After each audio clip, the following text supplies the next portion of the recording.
Start streaming. Okay. It's something with the Connect account. I think it's working now. Let's see. It's something with the Connect account. Yeah.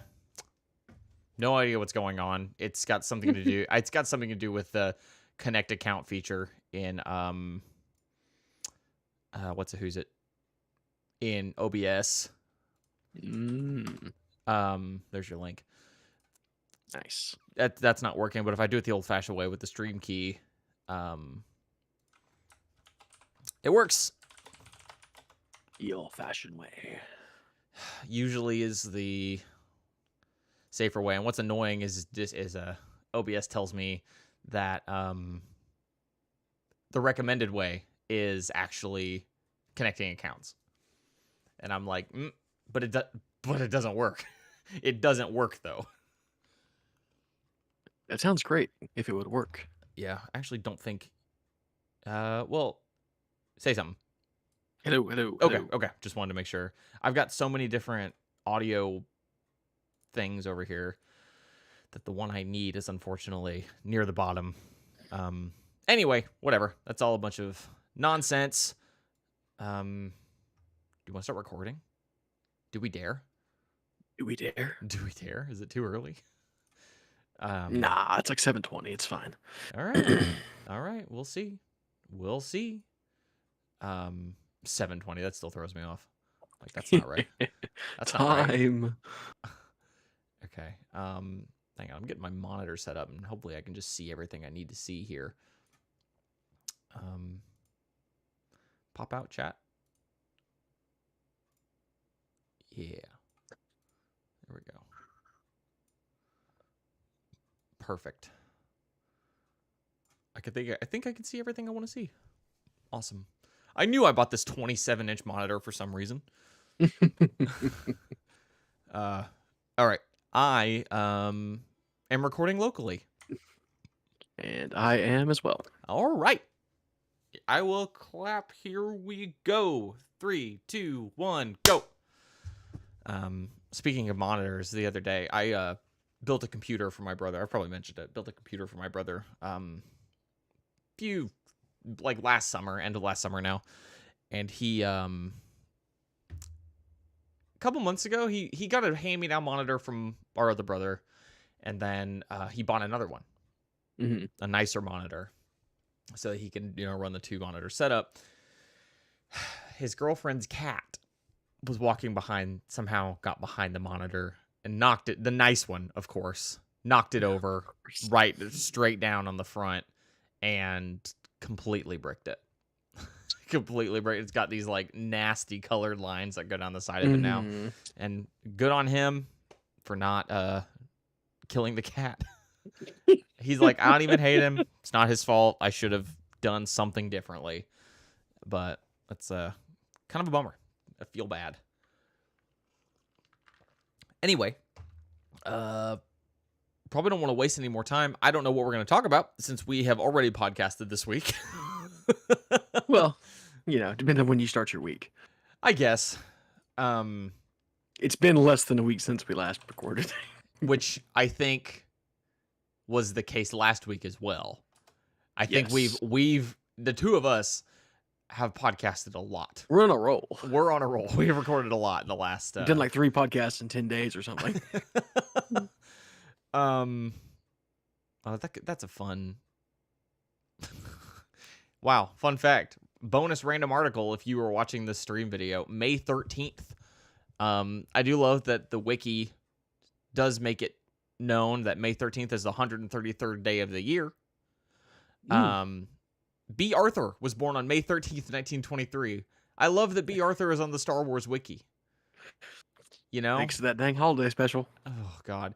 That's just something we could talk about. Did you see anything about this? There's a fan documentary coming out about it. Yes, I didn't really look into it at all. I didn't either. But I am like, oh, that's fascinating. Kind of interested. That's not a good article. I wonder how much real information could they get for it? Maybe there's a lot of people that were involved that are willing to talk, but You'd think they'd all, bury themselves. I know. Well, and that's the thing Like, too. what? It's No, just, I didn't work on that. it's so Don't look at the weird credits. because, well, I'll wait and talk about it till we actually start recording, or start going. I'd like to find a good random article, just because we have already talked about all the all the new stuff. Yeah, there really isn't any news. No, because again, we just did this. We just did this, and we're in the pre-celebration lull, and And that's why I was like, this morning, I was like, oh, I forgot Eva wasn't going to be there. Yeah, I did too. I was like I thought the reason we were doing it on Sunday is because Eva wasn't gonna be here. Oh, right. She had, and normal and this weekend. Yeah, and of course, like I can't, is what it is. Anyway, they told us they were going to be out of town, but yes, I have an article. I have an article. Cool. No one has joined us in chat, so let's go ahead and get rolling, shall we? Sure. All right, here we go. Listen up, library patrons, and welcome back to Obroa-Skai Walkers. I am one of your librarians, Ben, and I am joined by my fellow librarian, Cole. Hello. It is a somber day. Is it a somber day? Oh, it is. You're right. Okay, yeah, the book reading it is. I much like real grief, I had forgotten about it for a moment, and I felt okay, and then you reminded me. And it's. I'll wait. I have thoughts, of course. Yeah, we do need to wait and talk about it. Hi, Tom. Yes. Tom popped into our stream chat at just about like at a creepy perfect time. It was like right as soon as I was going into the intro there. But anyway, this is kind of a funny episode because I believe that Cole and I recorded 2 episodes last week. We recorded 2 episodes very close together. Mm-hmm. Then we recorded Skyhoppers later that week, and now we are recording 4 days off of a Skyhoppers recording. So we talked about, like, it's gonna be weird. We're not gonna talk that much about the Mandalorian and Bad Batch probably, but yeah, the good thing is that conversation does exist, and Dakota's there. So if you want to hear that, pop over to the Skyhoppers podcast and check out our episode. I believe I called that episode Scorched. It is episode 296. I actually don't. It is now. By the time people are hearing this, I actually don't know if it's out to the public currently. So I guess that's not important unless it doesn't matter. It'll be out. It's fine. It'll be out by the time you're hearing this. It will be out. Because I took too long to edit it, and patrons still have to get it a day early. It's very freeing to have this, we've got this new podcast recording schedule, and we've been a little bit more flexible with our recording schedule in recent months, and it's very freeing, but at the same time, I do find myself now being like, oh, there's a podcast I haven't edited yet. I should probably get on that. Whereas it used to be very regimented. It's like, all right, Monday, I've got a podcast to edit before it goes out on Tuesday, and, vice versa. So thank you all for sticking with us during our, I'm going to call it a transitional period, but really I think it might just be the way things are from now on, since we are adults.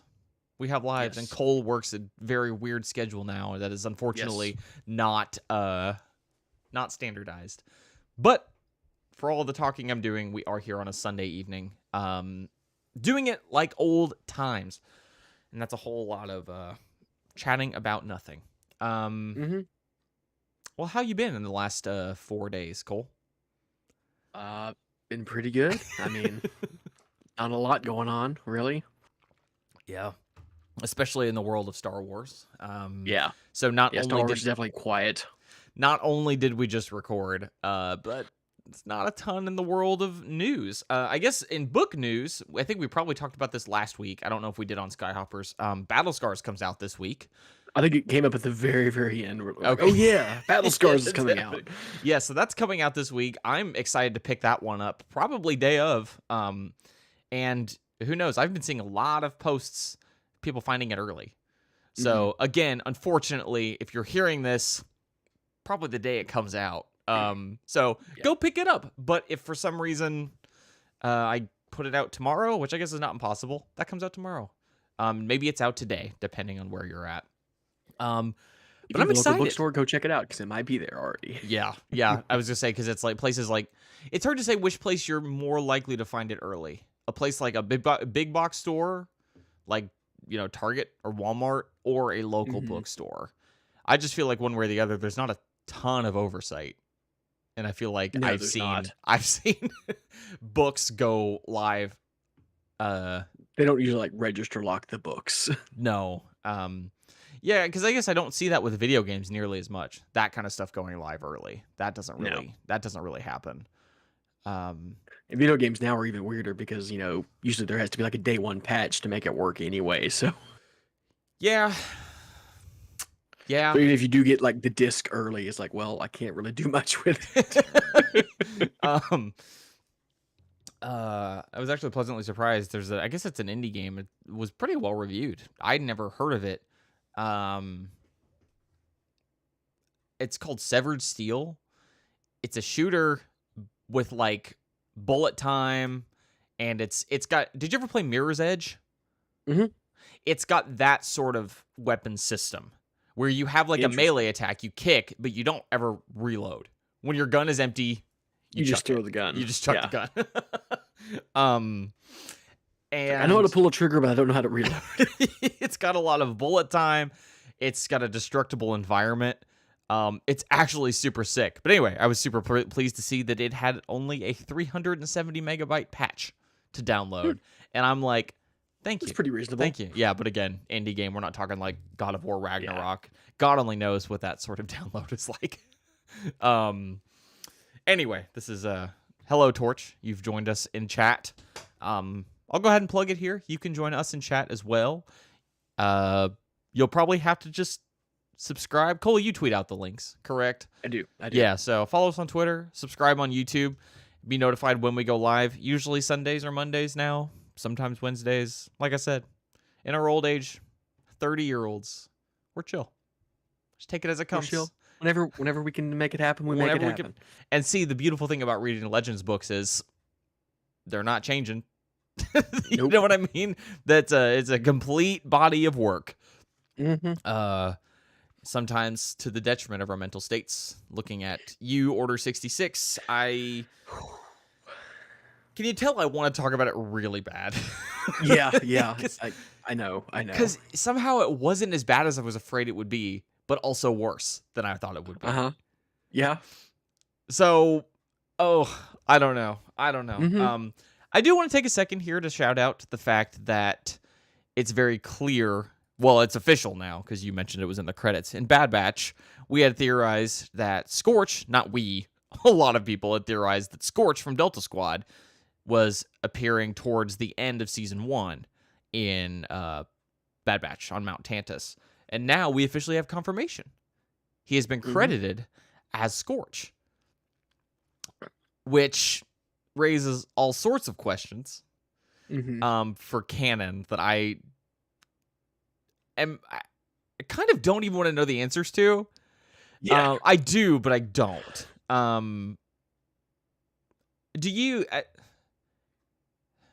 I know we sometimes see that we don't always see eye to eye on the treatment of Legends things in canon.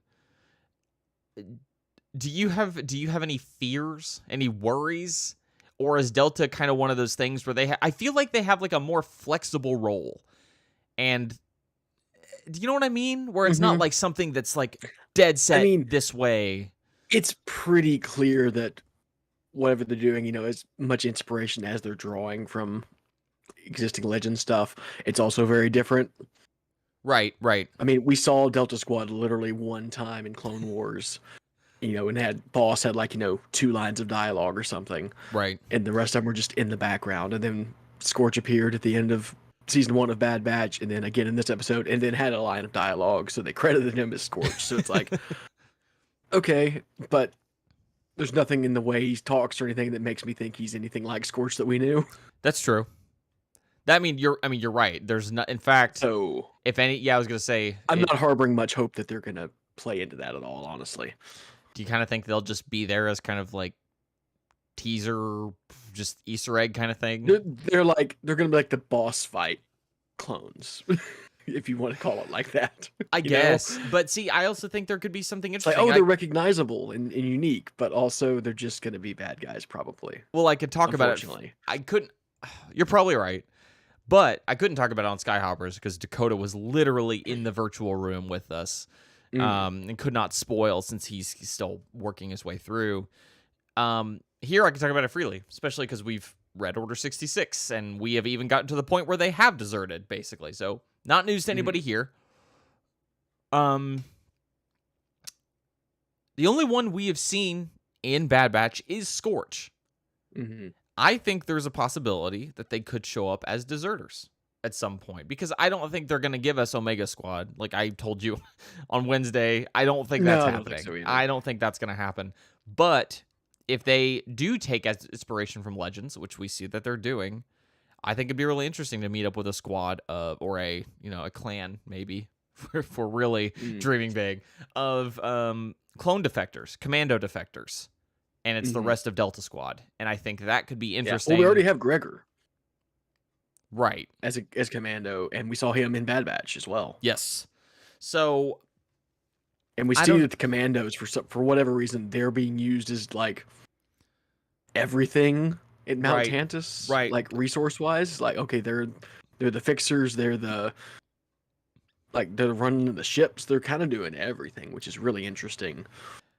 Yeah, and I think is significant, obviously significant in some way, because there are no just like regs running around in the higher, more secretive areas. And the one time we saw them in the first season, they were training the new TK troopers.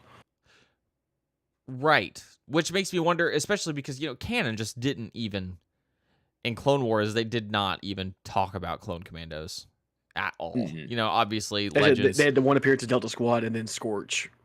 But I don't even know if do they even call him a commando or anything? I feel like maybe they do, but I don't know.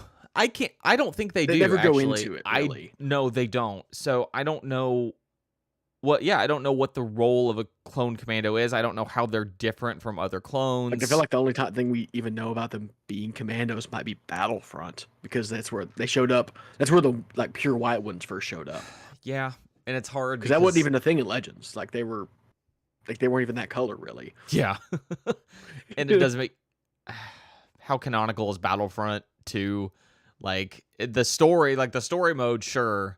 Video games are just, as we're all maybe painfully aware, very touch and go in terms of canonicity. So I don't... that version of Clone Commandos are now in Bad Batch, so it's like, okay, well, they're clearly paying attention to it, at least somewhat. Yeah, I will kind of be... Not just because, we're... Mando simps over here. I mean that both as short for Mandalorian and Commando. Not just because we are that way over here, but I think I'll be kind of disappointed if it ends up not really going anywhere and they just kind of become the super battle, the B2 to the CIS's B1, where it's like, okay, we're fighting old clones, and then the commandos are harder for us to beat as the Bad Batch. Yeah. My hope, dream scenario, more or less, is that maybe they're going to play into the whole, clone chip storyline with the commandos, and maybe Scorch and all the rest of them are more affected by it, or had a different version of it or something, and they'll end up rescuing them too. Sure. And maybe that's why Scorch is, very much just generic clone rather than the more goofy guy that we know from the game and the books and such. Yeah, well, because it does seem really weird to me that they picked him of all of them to be the guy. I know. I think, well, if we're looking at, I think it could be a question of baggage as well. I mean, if we're looking at, for some reason, it feels like if you bring Boss back, there's more of a feeling of Republic Commando happened, which doesn't, as far as I know, doesn't really hurt too much of anything if we're just looking at the game. Yeah, just looking at the game, probably. Yeah, not, it doesn't do too much. But I think they're still kind of wary of that. We haven't seen a ton of stuff come into canon. Yeah, Boss is the only one we had like heard talk before, though.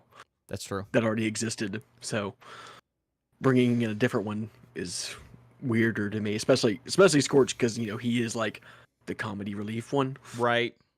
And whereas Boss is he's the player character. Then Fixer is more like the straight man, and then Sev has his own problems and own baggage associated with him. So it's like I get why they didn't pick him, because that raises questions.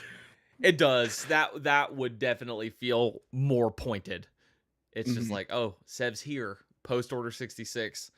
I don't know. I think it's also entirely possible we're just reading too much into it, and it's an Easter egg, and that's all they want it to be because the clone commandos are somehow more trustworthy than normal clone. I don't know. I don't know. Mm-hmm. Yeah, I just think there's probably a slightly more to it than just an Easter egg because they put him in the credits specifically. You're right. Because I feel like they would have just, if there wasn't more to it, they probably would have just said, like they normally do, clones, D. Bradley Baker. Yeah. Whereas they specifically said clones / Scorch. It's like, okay, well, they're name dropping him. In the credits, at least. It sucks that they're doing this right in the middle of us reading these books. I know, because it fills the timing. It fills my head with just so many ideas, so many thoughts of things that won't come to pass. A few things that could come to pass. I don't know. Yeah. But I'm just afraid it's going to be something that's just fine, but way more simple than anything that we've. And it doesn't help that we're like some of the other stuff that Bad Batch has been doing feels like it's ripped straight out of these pages in a lot of ways. Yeah, it does. It's like oh, it really does feel like that somebody was taking direct inspiration from these books, and so it's hard not to read into other stuff like maybe there's more to it. Maybe there is. So well, and I think I'm hoping for better, but kind of expecting it to be baseline. Yeah. But at the same time, this is becoming more and more the show about clones. We've seen some regs start to break rank and, defect or want to defect. The commandos, I think it's going to mean a lot more if we see... Because I could very easily see it go like, okay, clones are starting to defect. They're starting to realize this is not good. We're being phased out. We want to leave. We want to be done. And then we have the clone commandos being the ones that are still there, meaning kind of like adding something to their loyalty, right? Their sense of loyalty, because they are the ones that are still there, and they are the ones that are doing everything because they're the ones that are still there. Well, I think it would say something that would make, if we did run into the rest of Delta as defectors, I think we would, or I guess they're not defectors, they're just deserters, because there's not another side currently. Yeah. If we run into them as deserters, I think they would have a really interesting story to tell then. Again, maybe they meet a small Mandalorian in gold armor. That was my joke on Skyhoppers, and who knows? I really do want to see it go somewhere. I'm trying to not get my hopes up too high, because Republic Commando has been such an ignored high point for me in Legends that it kind of feels like anything that might come after might be kind of a letdown with clones. But you never know. I've really been digging Bad Batch, so I'm not writing anything off yet.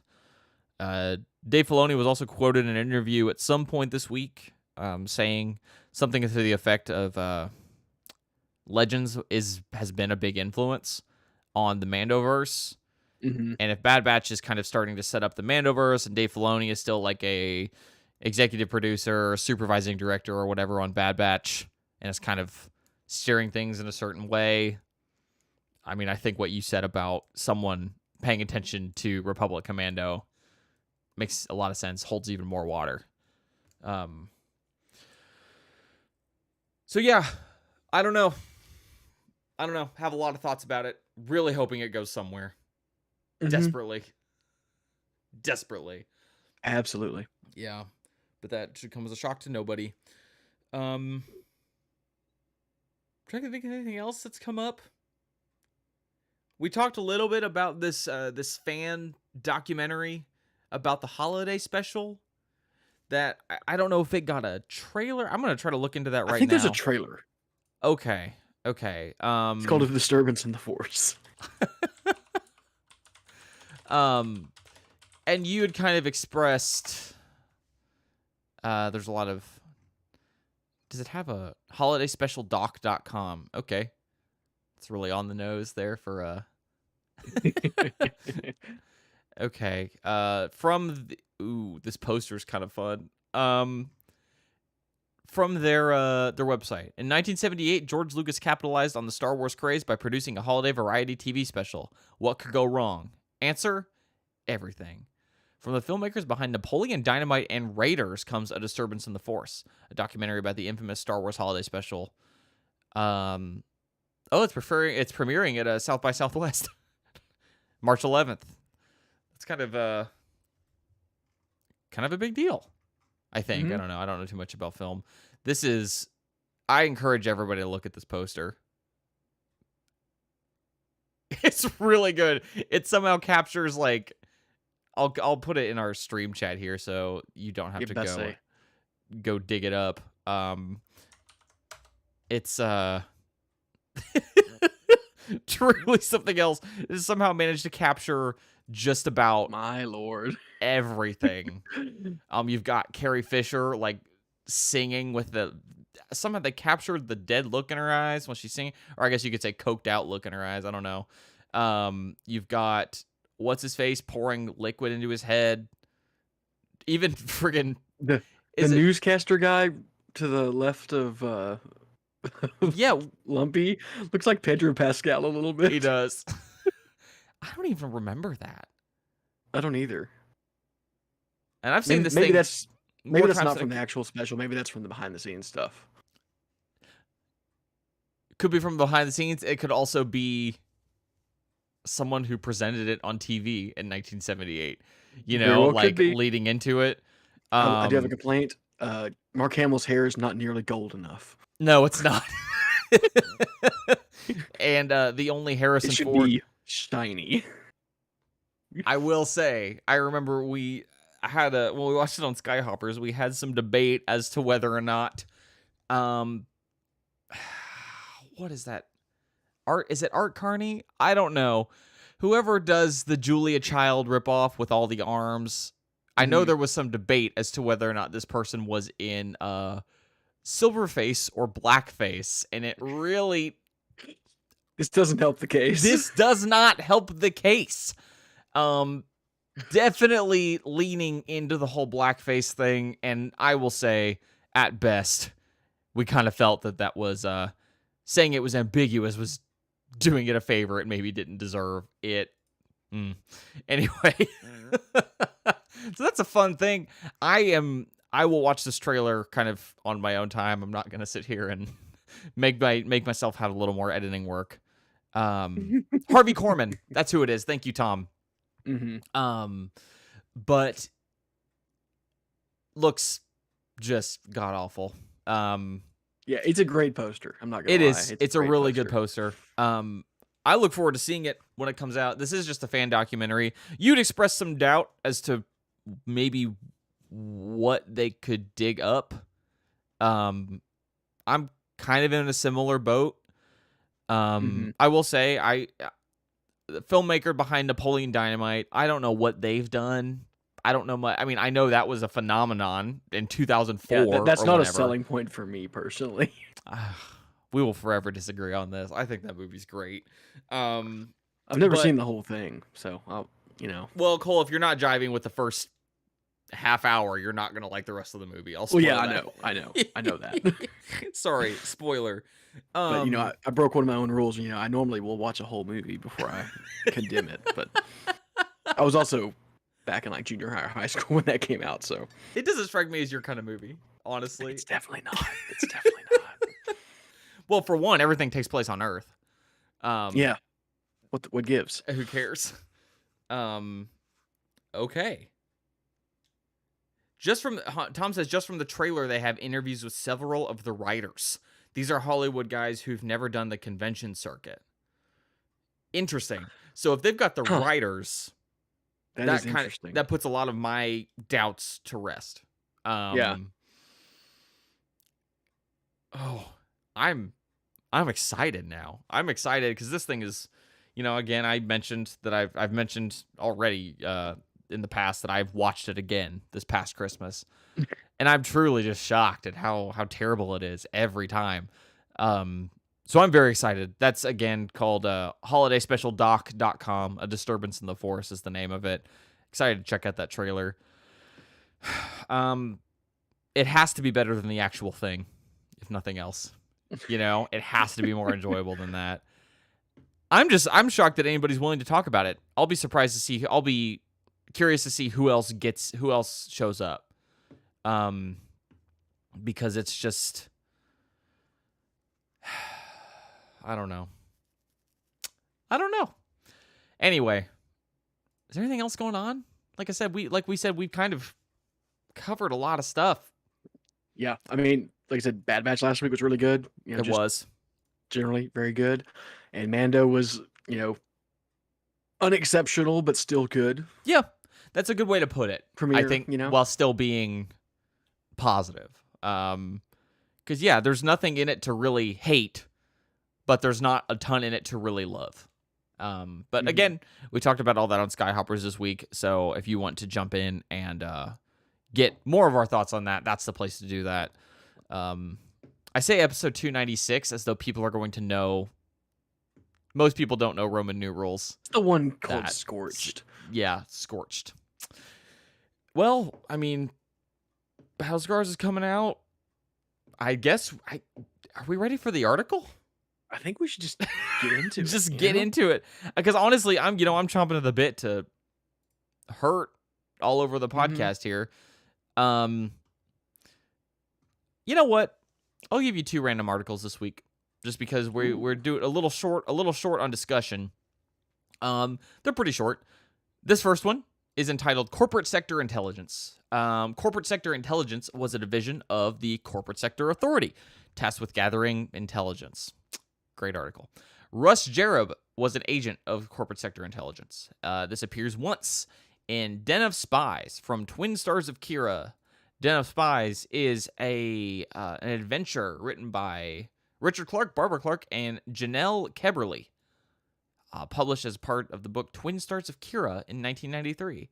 And if you haven't guessed, this is all West End Games RPG, baby.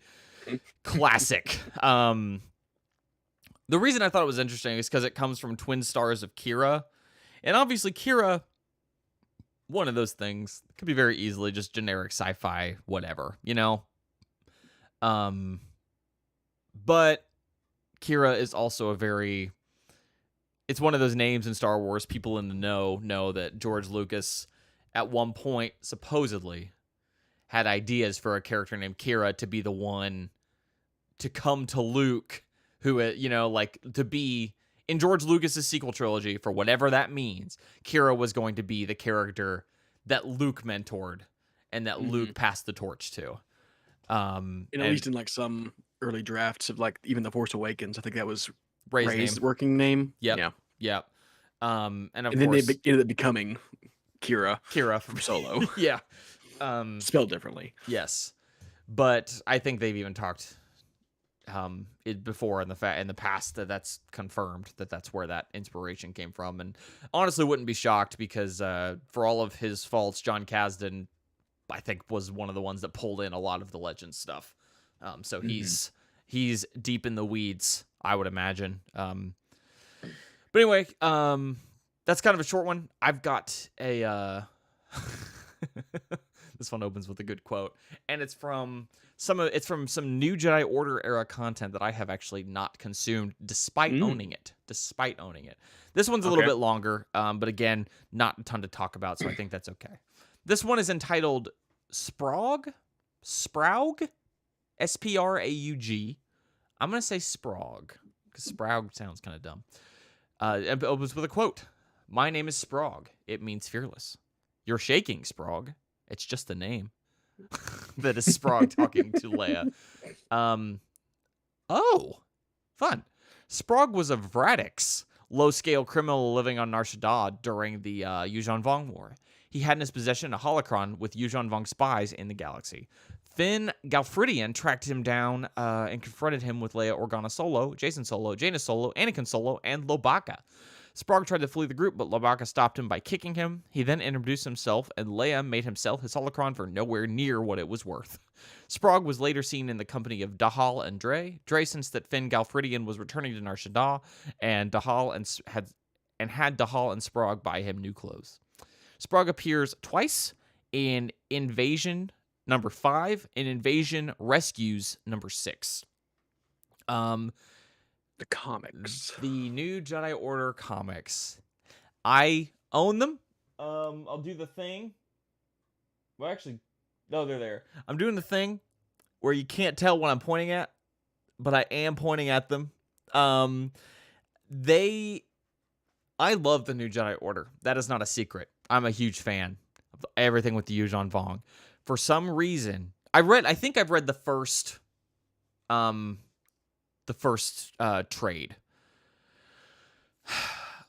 I don't know what it is. It doesn't draw me in quite as strongly as the books do. I think a major part of that is the fact that it doesn't focus on our main characters. It follows other characters. You know, Finn Galfridian is like one of the main characters there, and it just doesn't quite do the same thing for me. But I have to imagine that's one of Lobaka's only comics appearances. He doesn't even show up in adult novels that frequently, much less comics. So it's definitely on my list. The art's kind of cool. It's kind of cool. The planet that the whole thing starts on is called Artorias, which is literally the name of a character from Dark Souls. So that that also scores us some points, and I don't know, who knows? Maybe I'll pull it off the shelf and read the first trade tonight before bed. Because if I'm being honest, can I be honest with you, Cole? This actually leads me into something else I want to chat about real quick. I am not really digging Crisis on Cloud City or Trouble on Cloud City. I'm really finding that one kind of a slog to get through. That's a shame. It is a shame, and it's certainly very little is going to sully my enjoyment of the Young Jedi Knight series as a whole at this point in time, short of Kevin J. Anderson saying it's an allegory for how racist I am, which of course is not going to happen. It wouldn't make any sense. Short of him doing something like that, nothing is going to actually ruin my enjoyment. However, this is by far the weakest entry. I just can't. It's the things that I've enjoyed the most have been kind of the connective tissue bits, which I know I've talked about in the past. The things from the illustrated guide to the Star Wars universe, or Star Wars Galaxy, whatever.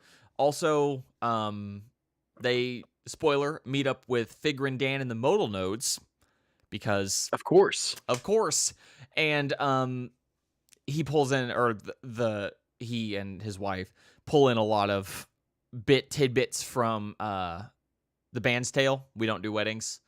Of course. Which is fun, but that's been the most fun thing. The narrative itself, I'm just like, this is moving so slowly. Has the potential to be interesting. It's just not doing it. It's just not quite working for me.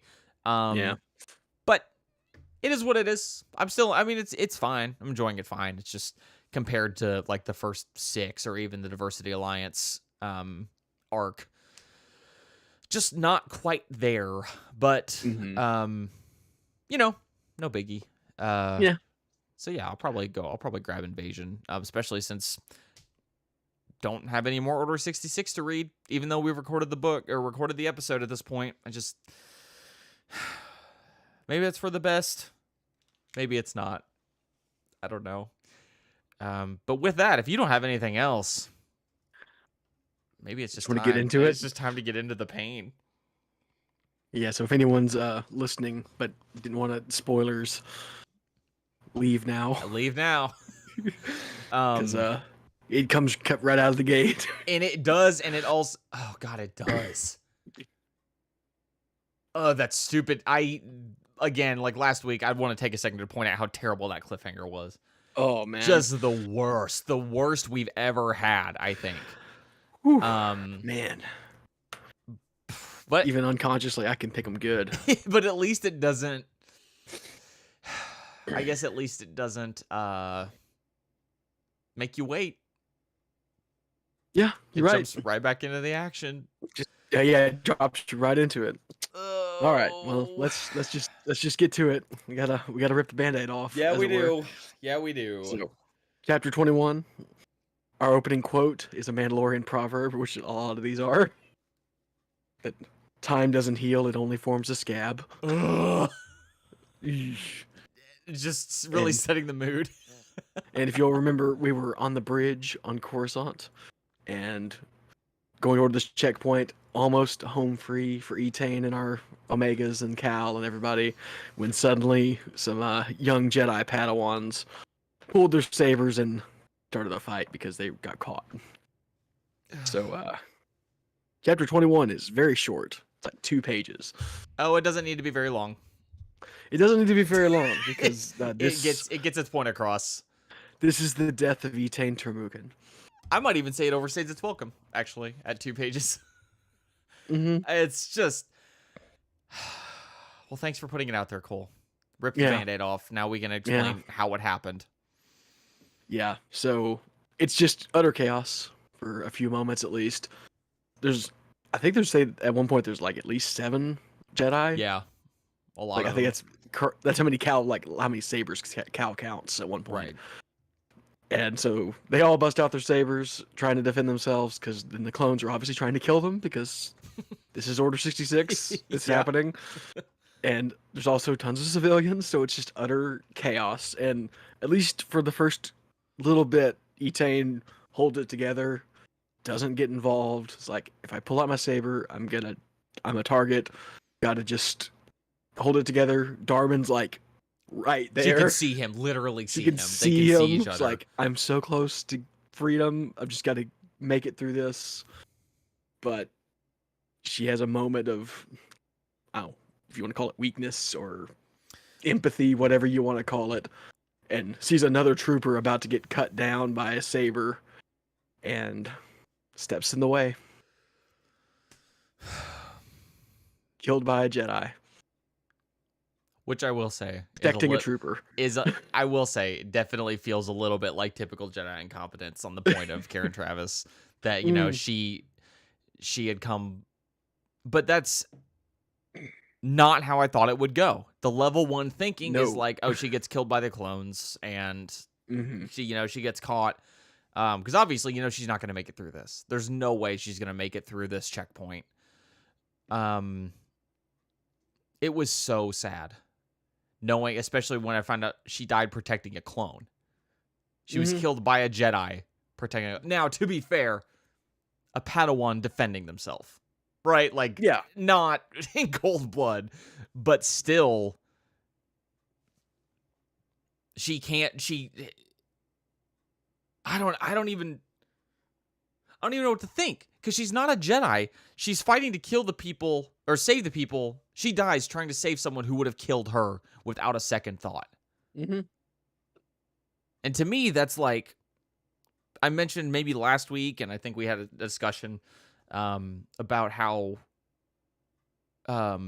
she was thinking about Master Foliar and how she thinks he'd be proud and all of this stuff. And it's just like, well, yeah, that's someone at the end of their character arc, and this is the final icing on the cake. Is like the full circle. Like, oh, yeah, she's no longer afraid. She feels okay sacrificing herself to protect someone who would kill her, which is like very, I mean, just about as altruistic as it gets, right? Yeah, dying to save someone who hates you. It was hard. It's very hard. I mean, and that's the whole chapter, right? She's dead. Yeah, and then her last words, calling out for Darman and Cad. Yeah. But then that's it. But I mean, the pain doesn't stop there. Nope. The pain train Because keeps rolling. that was just, her point of view. Now we've got to witness it from other people's point of view. Yeah. Where it really hurts because they have to, live with it. Yeah. Because she can't.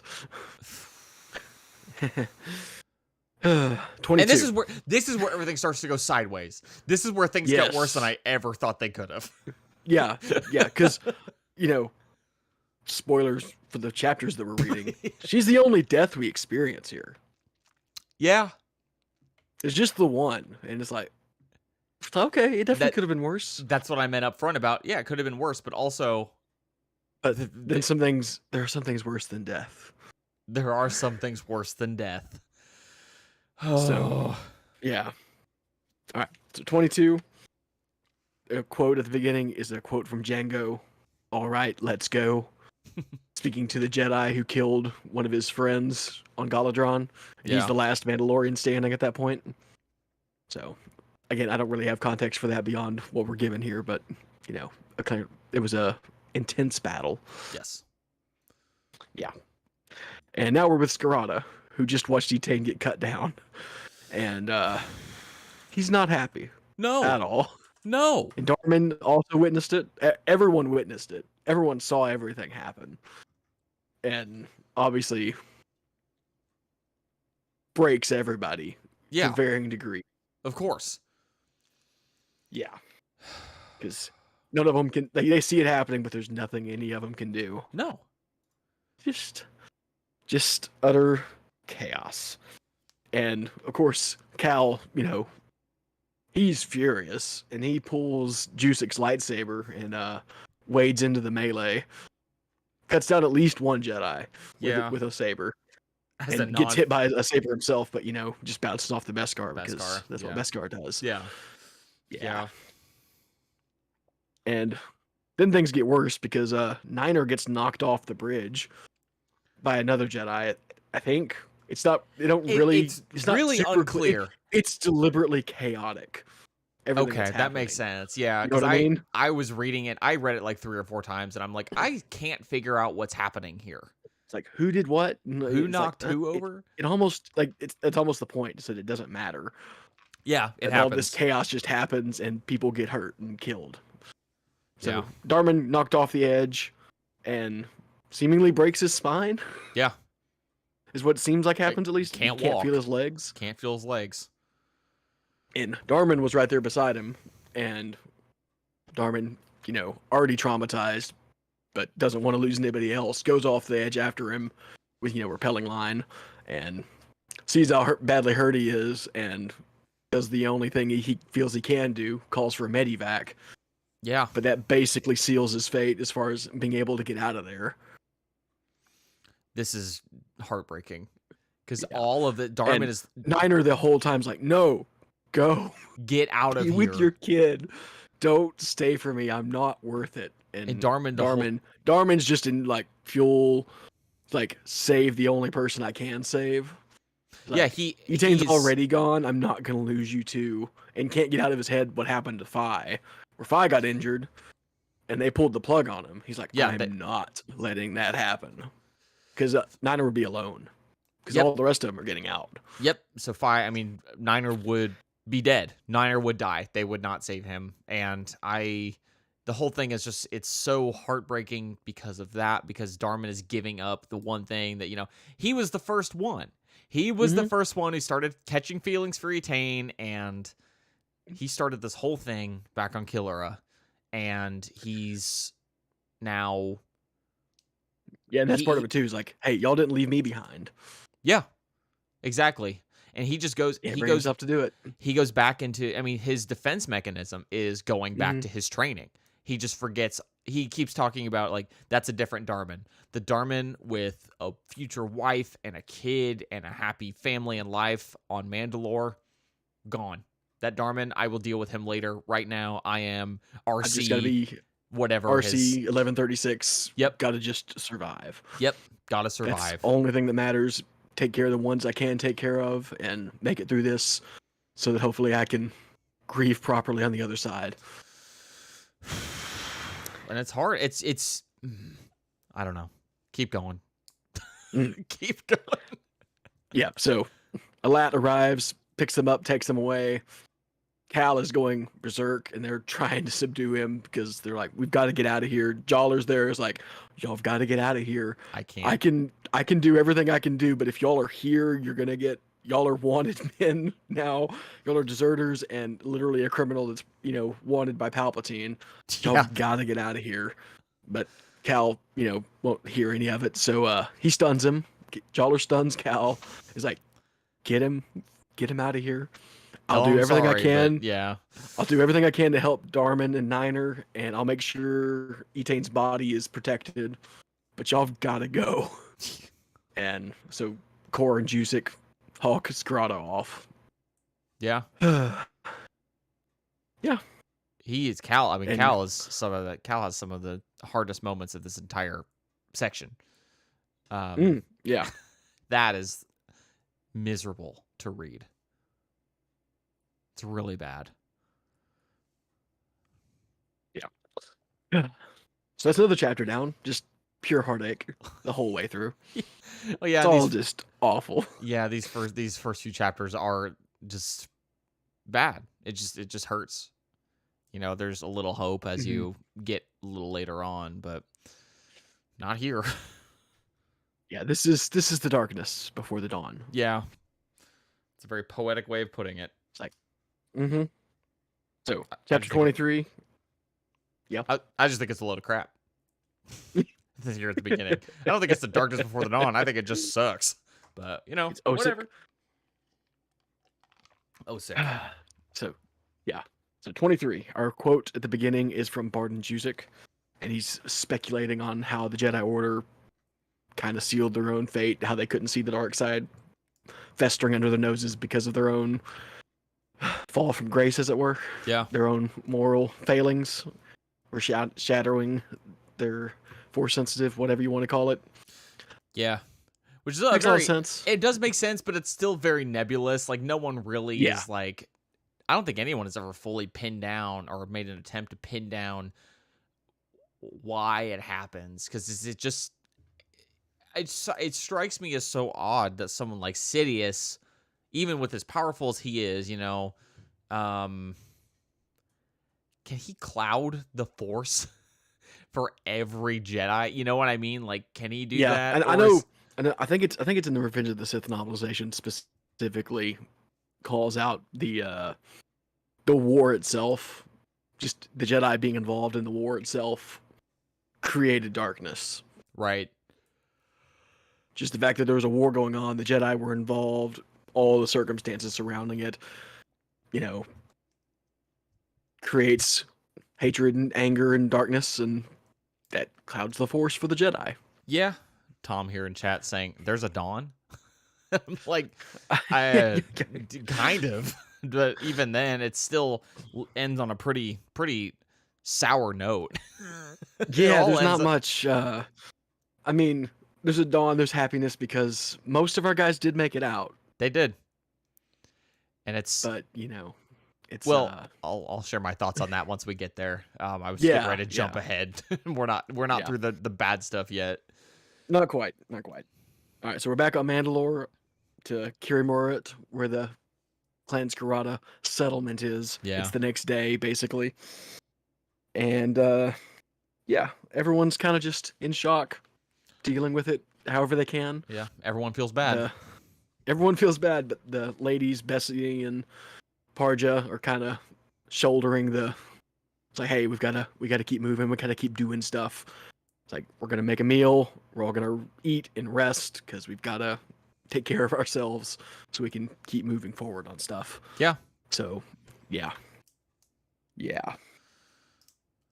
And Cal's waiting on Aiden because our Null Trooper Aiden, he was with Nye Valen, and they were going to pick up Etane's body and bring it back. Right. So he's waiting outside, won't even go inside until they arrive with that. He's like, can't. Gotta have some physical closure to the situation. Yeah, he's very. I mean, we see a scene with him later, so it all kind of makes sense that he's trying to hold it all together, and I feel like he is somehow even more kind of solemn and somber about the whole thing, where he's like, he is very, even just reading this part, it's very clear that he is shaken to the core. He is, it almost seems like he's never dealt with anything like this before and doesn't know how to, does something like Darman does, where it's like, this is all I've got. Yep. Gotta just, yeah. So, Wallen's ship arrives, and on board is, surprise, Yayak's squad, along with Aiden and Naivalin. Their whole squad defected too. Yeah. We don't really get much, information about why they decided to or anything, but they made a decision. They left, so it's nice. Okay, that's another 4. Yeah. Another squad made it out. That's a happy note. Yeah. Just amongst all the darkness. And that's what I like is she kind of stops with the dark. Mm-hmm. Once it gets it's the aftermath and happier notes. Nothing happy. It's still very somber throughout the rest of this book, but it does pick up a little bit. Yeah. And Cal, of course, insists on carrying Etane's body out personally. Doesn't want to put it on a mechanical thing. It's like, it's not cargo. It's not. Yet. He refuses to accept that yet. Yeah. So carries the body out himself. And we also learn heartbreakingly that from Lacima that Cad apparently cried for 5 minutes straight whenever Etane died. Oh my gosh. It's very easy. Poor baby. It's funny because they've talked about it. It's not a secret, but for me, it's very easy to forget that he is force sensitive. It's like, it's just mother, son, force bond, literally. Yeah. So, my gosh. It's just terrible. So, it's like, oh my gosh. So, they all have a meal. They're all, coping whatever way they can manage to cope. And Cal asks Jusik about the becoming one with the Force. And Jusik hey, there's no one really knows what that means, but there's myths and legends about, people that can carry on beyond that. Which is an interesting little bit of lore. It's like, okay, so that there is history of that. There was some precedent, yeah. So Qui-Gon wasn't just I'm gonna try to live after death. It wasn't just it's like a lost art. Yeah. Or, whatever you want to call it. So he's like, it's like, hey, I don't know. I've always believed the legends that was a real thing, but no one knows. And everyone's kind of weirded out by that. But Cal also is like, okay, I'll take it. I can take that. That there's something beyond, because Mandalorians kind of believe in some kind of afterlife, the Manda. Yeah. As they call it. It's nothing specific, but more just a general. It's like, okay, there's some spiritual thing. Yeah, I definitely see him as someone, even though he's as practical as he is. It's very clear that Etane's death has shaken him up, so he's kind of and looking. He'll take for anything. That's okay, maybe there's something there. Yeah. So later that night, Bethany crashes hard, but then gets woken up by the sound of crying, and she thinks it's a kid crying.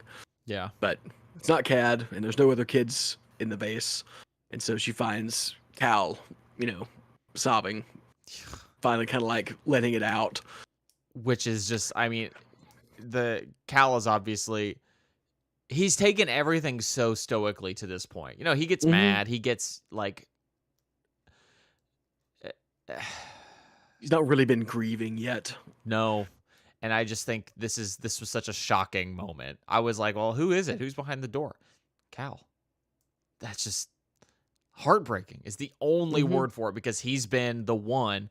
He even says he's just like, I didn't want to wake anybody else up. So that's why he's locked himself in this storeroom or whatever that he's in. Being this stoic father figure. Feels like he's got to shoulder more of it. But feeling a lot of grief about how, well, I could have, I'm the one who yelled at Etane. I could have done something. Did I ever even tell her that I that I cared, that I loved her, that I was proud, any of these things? It's and Bessie's like, hey, you can't do that. You'll kill yourself doing that kind of stuff. Yeah. It's she's totally. Bethany's good people. Yes, Bethany's holding it together slightly better than everybody else. I don't know. I don't know. I wonder what that is because I feel like there's some significance to that. Hmm. Um, because I feel like is set up to be the most fragile of anybody. Hmm. Because she doesn't have any formal, like she's not a Mandalorian, she's not a clone, she's not a Jedi. She was Hmm. just a person. But Yeah. I think it just probably speaks to like Cal approves of her immediately. Ordo is like was drawn to her in the first place. She must just have this inner. She clearly has an inner strength of spirit that she Yeah. didn't realize she had. You know, she's Hmm. got And the she kind of had her like breaking moment whenever uh whenever that they Ordo killed that guy in yeah front of her. yeah Like that was kind of her like, crucible moment yeah as far as that goes. So, I don't know. I think maybe she wasn't as personally close to Etain as the rest of them, maybe. yeah. She does. They didn't really interact a ton, I don't think. So that's So there's also like a slight bit more distance there too, but yeah. yeah. Because I I mean, think it's she not. just sees a need that needs to be filled and is doing it. Yeah, and that's what I think is different compared to when we meet her originally. Hmm. She steps up and fills it like good Mandalorians do. Yeah. Yep. And I don't remember where it is specifically. I don't think I wrote it down. That they talk about how the Mandalorian women are a lot of times, the ones doing the cooking and the cleaning and that kind of stuff. And it's like yeah, but a lot of them are doing the fighting and stuff. The stereotypes of women doing the cleaning and cooking and Yeah, stuff. It's like yeah, it bears out, but also they're out there fighting stuff too. They're filling a role that needs to be done, and everyone's just doing their part and different stuff. yeah. I mean, It's interesting. it is, and it's it's kind of funny that it's like Karen Travis is like, yeah, this is a stereotype. Not going to change it, but it's okay for Mandalorians because everyone's on the same page. You know, it's there's Yeah. no criticism there. She's just very funny. Hmm. Yeah, yeah. It's like, hey, I'm acknowledging that this is a thing, but you know what? It's kind of Whatever. okay, I think. It's kind of okay. Yeah. Eh. Yeah. So Destiny consoles Cal as best she can, and then she's also thinking about Niner maybe has it the worst out of everybody because he got left behind and probably feels responsible for Darman staying Yeah. behind. Yeah. It's like, oh, that's got to be just eating him up because he was the most, he was like the dad figure for the squad, and now he's kind of been put in this terrible, terrible position. Unfortunately, it's like, oh my gosh, this. Yeah. Hey. Well, I think I know who the Imperial Commandos are, so I look forward to seeing how that plays out. Yeah, fun, right? That's gonna be great. All right, chapter 24. Another Mandalorian proverb.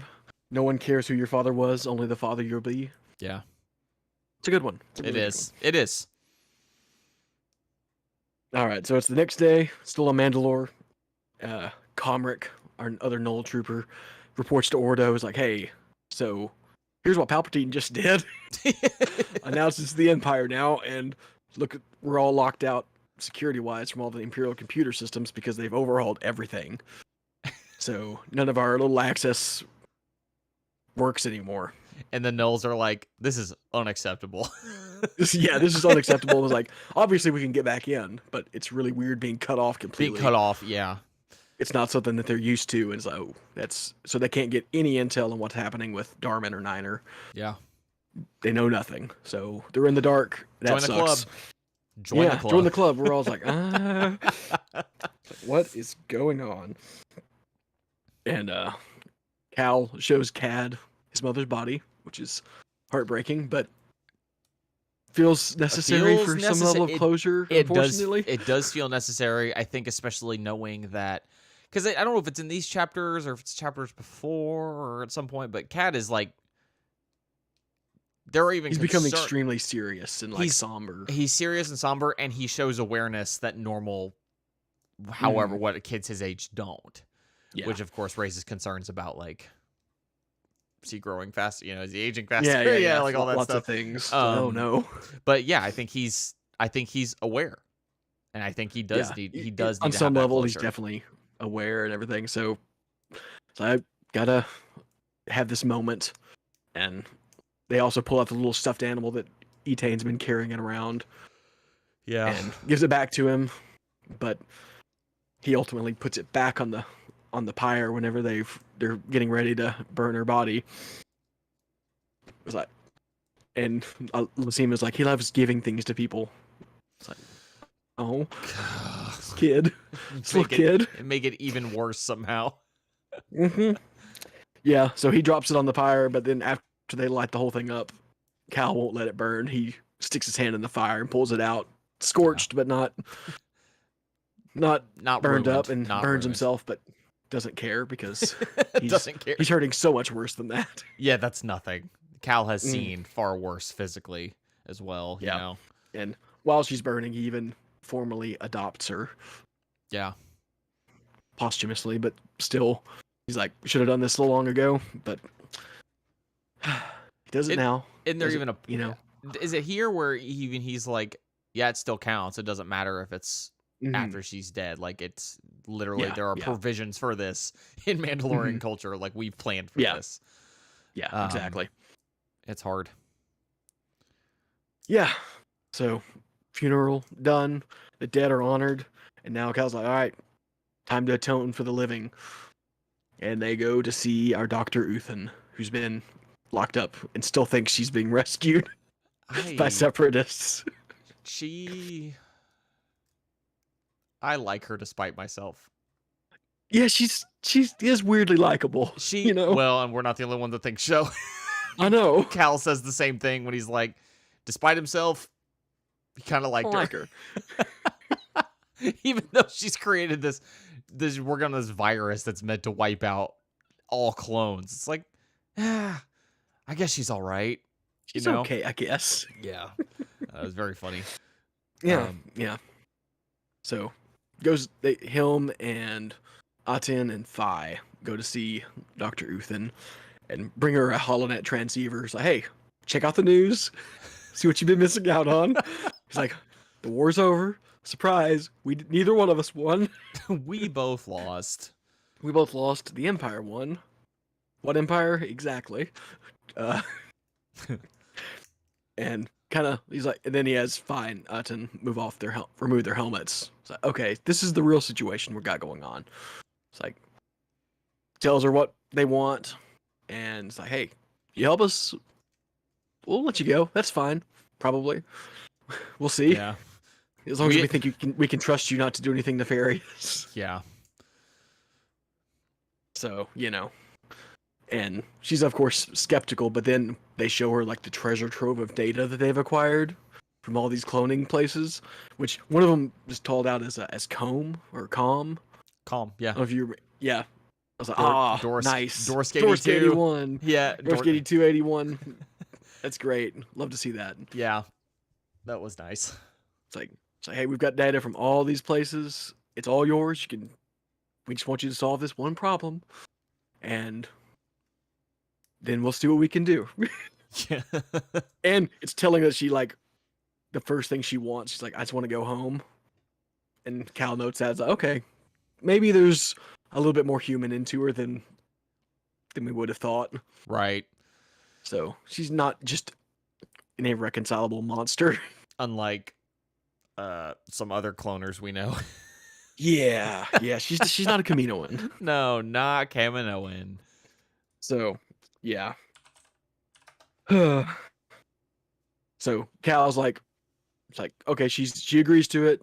Cal's kind of like, all right, feel like things are like turning around a little bit, and he takes some comfort in the knowing that maybe Etane's aware of all this in the afterlife, whatever. It's like, maybe she's aware that her sacrifice wasn't in vain, that this is all going to work out for everybody else, if not for her. Yeah. So, it's like, it's a nice moment. It's a nice moment. All right, 25. We're almost there. Yeah, we're getting there. We're getting there. Our quote is from a Mandalorian mercenary memorial. It says, "Tell the Rutai that they lived because we died." Yeah. Yeah. Mandalorians, aren't they fun? They are a dour group of people, a dour bunch. So still on Mandalore. It's been 4 or 5 days now. We're now 1,095 days after Geonosis. As if it even matters. As if it matters that much anymore, but or 5 days into the Imperial reign, if you want to call it like that. Yeah. So, Cal begins making plans for a clone memorial of sorts on their land there, because he's like, got to be something to remember all these guys by, even if for all the ones that died, the ones that aren't gonna make it still, there's got to be something. Yeah. Memorialize them. So he gets a shovel and starts digging. He's like, we're gonna make something here. Which I mean, I don't know what I mean. Not everything has fallen apart, and I don't think that Cal thinks that. No. But at the same time, again, Darman and Etain were kind of the crux of the whole thing. Mm-hmm. They started the whole thing, and Etain's gone, and Darman's not here. It's like, yeah. So I mean, I also might just start digging a hole. Mm-hmm. Given that set of circumstances, I might just also dig a hole. Say, Mm-hmm. I got to do something. Gotta do something that feels like it means something. Yeah. And Murd and Val end up joining him, and he's like, hey, what do you think? How big should it be? He's like, well, it's got to be big enough to accommodate 3,000 names at some point, right? Or 3 million names at some point. Yeah. It's like, all right, well, we got to start somewhere. Yeah. Is this where Cal starts talking? Because this is where Murd shows up first, right? Yes, Before Murd Val shows up first. Yeah, and Cal's like, I cannot help but like this thing. I can't help but like it. It's there's something to it. There's something to it. It's got a sense of honor, and it's like And intelligence, and yep. It cares. It cares for whatever reason. Yeah, which is especially funny, coming off of like what we thought Val was like in like 000. Mm-hmm. That's very very different. It's amazing how far he's come, right? Yeah, because they have this moment where he asks Cal, is like, do you think he knew? And he's like, what? And he's like, do you think Sev knew that I was proud of him? And you're like, my God, let it. What? Just...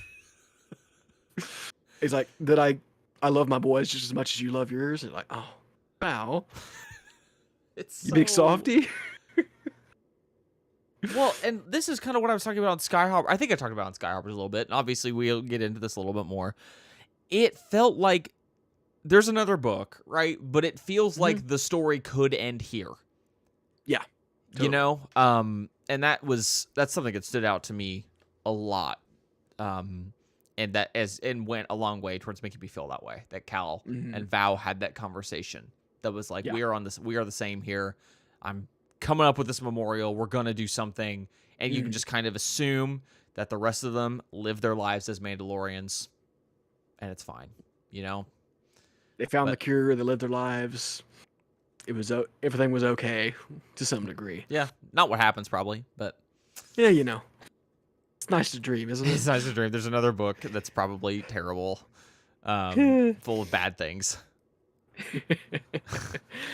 Oh yeah, but Cal also mentioned, he's like, hey, I've got to go back for the rest of them sooner rather than later. We got to get them out of there. And Val's like, yeah, and I've got to go to Kashyyyk for basically the same reason. Yeah. So it's like, not leaving Sev behind. He's going to at least go make an effort. Yeah. Like, Kashyyyk might be kind of a hot zone right now.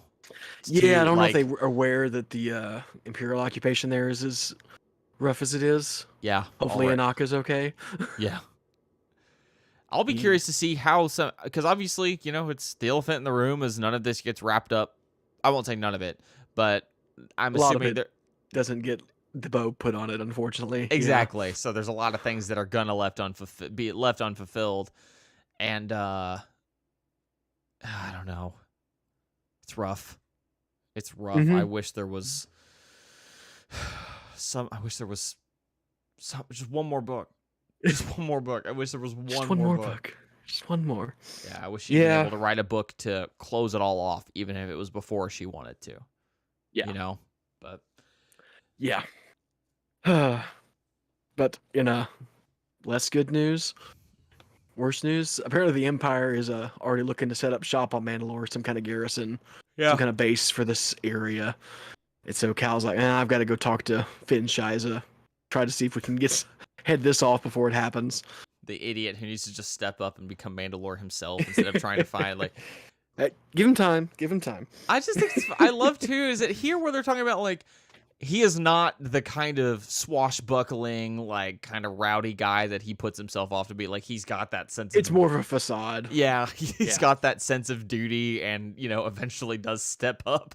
Mm-hmm. And I don't know. I think that's funny. He's such a weirdly likable character, even through these books. Yeah, it's true. Because that first impression of him, you get like, oh no, this guy's kind of a sleazeball. But then it's like, oh no, actually, no, he's actually pretty good too. Yeah. Weird how they're all managed to make all these characters so likable. I will say, that's another thing. If we're looking just in terms of likable characters, Karen Travis definitely makes way more likable Mandalorians. In fact, I don't think there are any unlikable Mandalorians, and a lot more unlikable Jedi. Mm-hmm. I can't think of any Mandalorians that are truly, because even Gez Hoken is kind of redeemed in his own way. Even him is like, he's got this weird honor to him and such. It's like he's definitely a bad guy, but you can't like completely hate him. No. I think the only one we haven't met him, but they mentioned Dread Priest. Apparently he's like bad news is like another one of the Kuvaldar. Yeah. But we don't actually meet him. But they every time they mention him, they're like, ooh, I'd like to stab that guy. That's true. That's true. So it's like, he can't be that good, but no. That's funny. But we close out our chapter with Cal and Rue getting to reconnect. Don't really get to witness any of it, but like starting on fresh ground. It's like, hey, we're starting here, moving forward. Let's reconnect this thing. Yeah, which is nice because obviously the rest of Cal's children haven't really, because I mean they contacted him when Rue was missing. We've not heard anything since. Like, did Cal tell them they found her?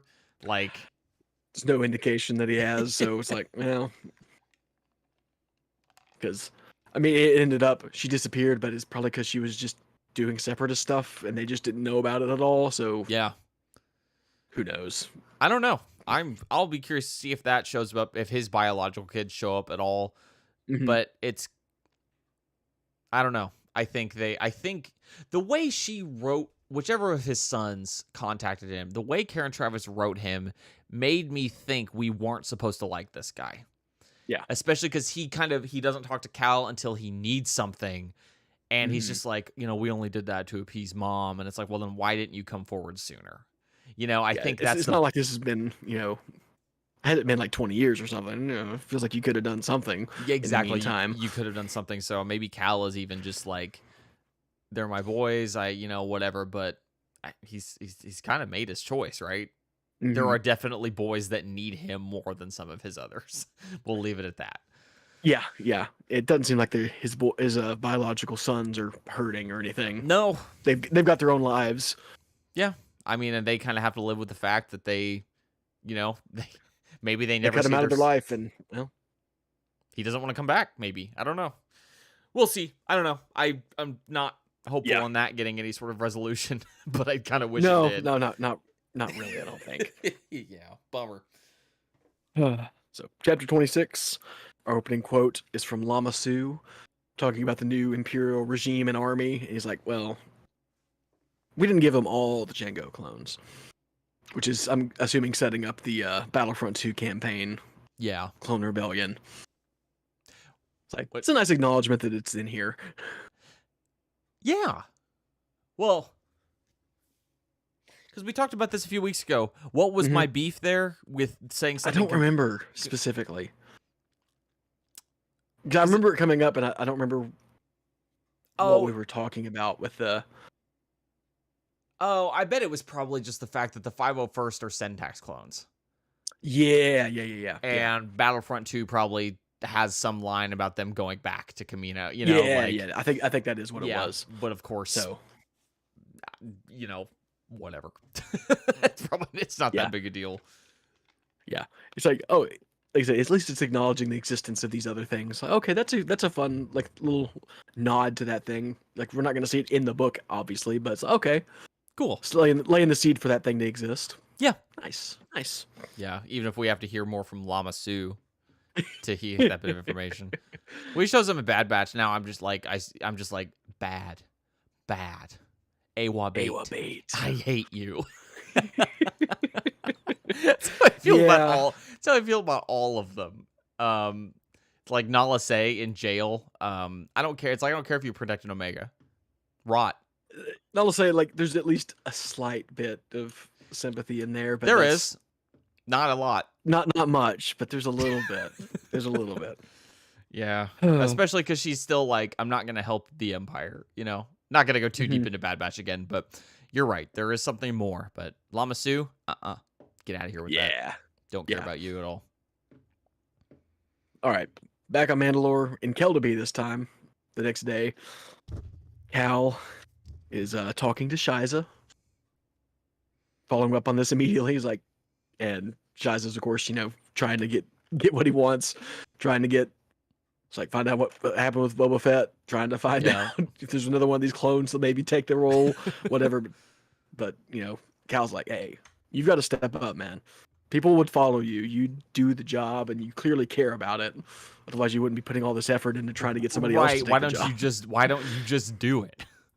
Yeah, I think he's just putting too much stock in. I think Cal even calls out or thinks about it. It's like putting way too much stock in the Fett name, and the bloodline, the dynasty of it.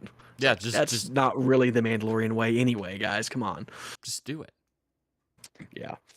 And he tells him about Arla being still alive, and at first he's like, oh, there's another Fett that could do this? It's like, and Cal's like, nah, she's not in any state to do any kind of it's like we stuff. basically broke her out because she deserves some dignity. Yeah, like she's probably not It's like we're hoping we can find some family to take her in or something, just something to give her some happiness there, but at the very least she can live with us and at least be taken care of because we got plenty of money to throw around in the problems.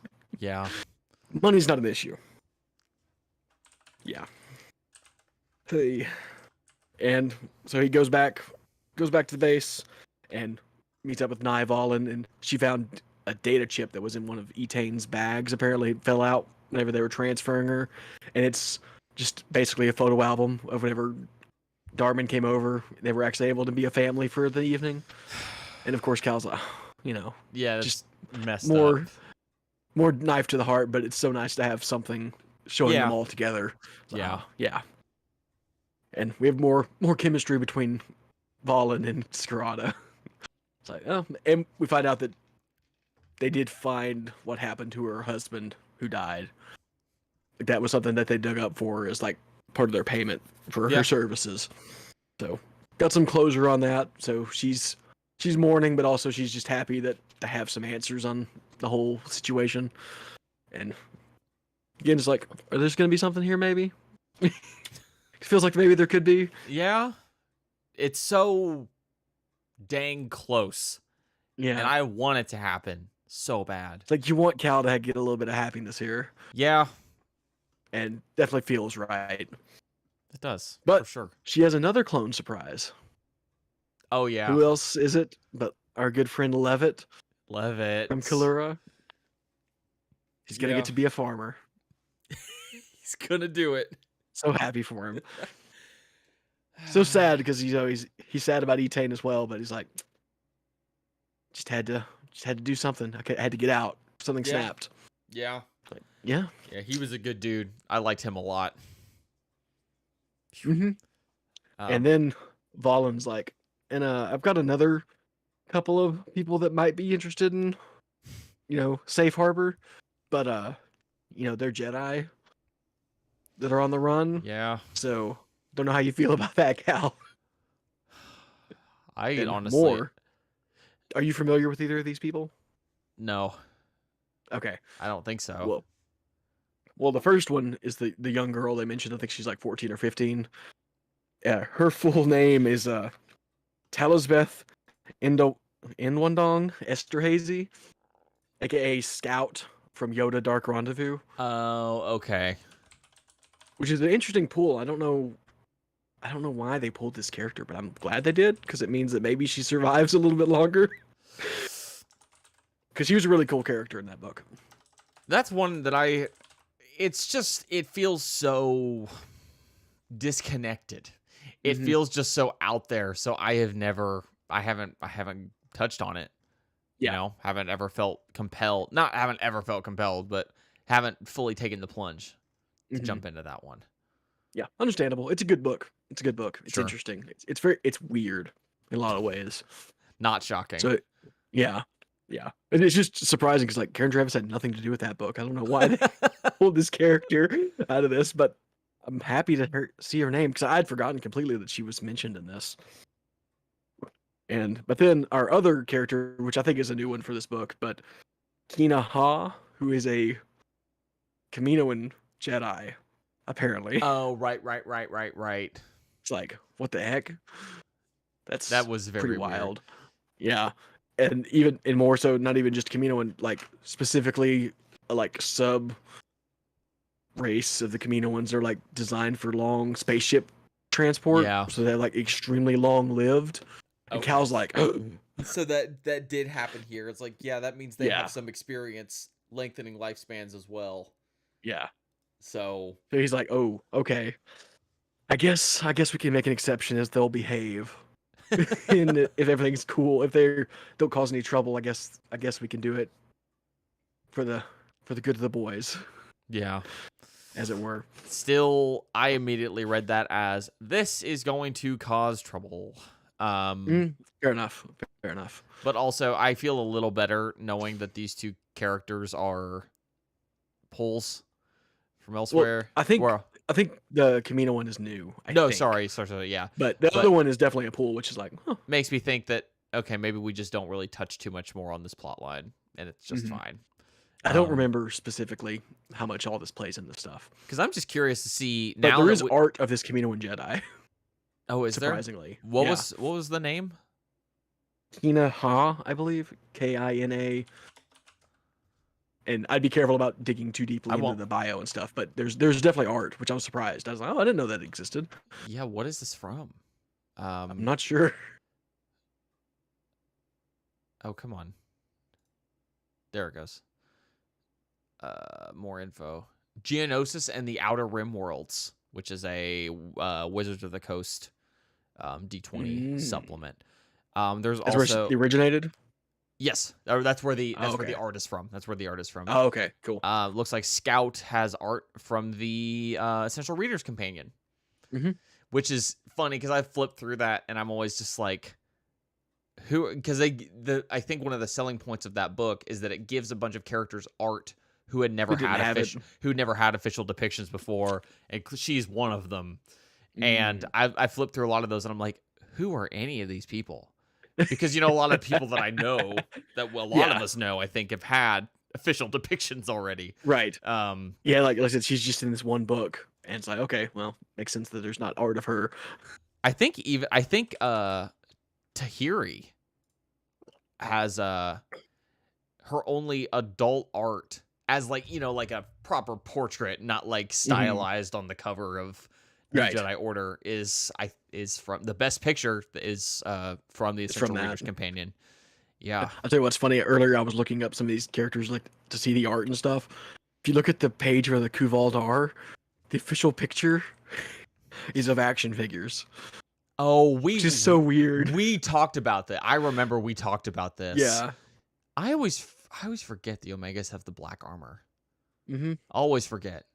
The Yayak squad has like the camoed, like some kind of camoed armor. Yeah. Like I feel so stupid. We've read so much of this book. It's like they're not even. It doesn't get mentioned very often. I don't think. No. I mean, there's the big thing is the beginning of 000 whenever they get dropped on Fest and they have the black armor. Great. It's like oh, so useful. Yeah, on Fest. Well, it's like it makes sense too. I mean, you look at the Deltas, and obviously they have special armor for video game purposes.